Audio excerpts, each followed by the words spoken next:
I'm going to show you how to make $1,950 with the Stochastic RSI. Welcome back to Trades by Mo, and in this video I'm going to be sharing a method tested out by Trade Pro.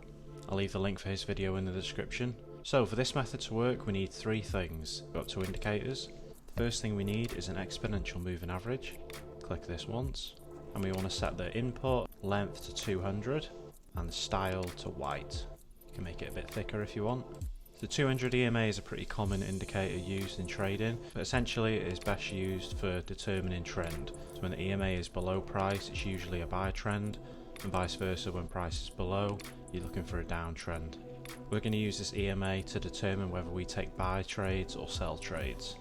The next thing we need is the ATR stop loss indicator by Edgar. I've changed the ATR length to 12 and the multiplier to 1.5. The style, I've made it a dark grey so you can see it, but it's not too noisy on the chart. We'll be using this indicator to show us where to set our stop losses, as it is unlikely that price will hit these target areas. The final indicator we'll need is the infamous Stochastic RSI, used by many traders. And make sure these inputs are all the same for you also. So for a buy trade, we want to make sure that the price is above the white 200 moving average. This is this line here. If price is above this, we're only looking for buys, we're not looking for sells. We're now going to use the Stochastic RSI to spot divergence. Divergence is when there is a lower low and then a higher low. So you can see there's almost an upward angle on these 2 points here. But then if we go to price and mark a line using the wicks, we can see that there is a downward angle across here. This is known as regular divergence. The lines must also be down in the bottom area for a buy.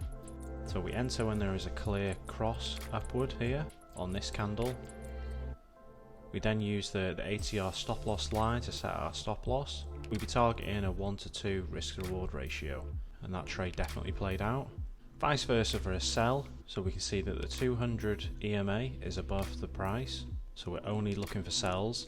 And we come down to the RSI and we can see that there is a higher high and then a lower high, but on price there is a lower high and then a higher high. I use a trend line to draw this. The line is pointing downward, but on the chart the line is pointing upwards. This is regular divergence again. So like I said, we'd enter our trade when the lines are pointing downward, coming back into the bands. So we'd enter our trade on this candle open, set our stop loss to the ATR stop loss line and target 2 times the risk. So I'm now going to back test this from the start of the year, and I'll get back now with the results. So these are the trades that I've been taking since the 8th of January. That was the first trade that I entered. Trade Pro did test this out on the H4. I wanted to see what it was like on the 1 hour. And let's check out the spreadsheet. This is the spreadsheet for the back testing, and using a $5,000 My Forex Funds account, 2% reward would be $100 and 1% risk would be negative $50. In total there was 33 trades on Ethereum, and this gives us a grand total of $1,950.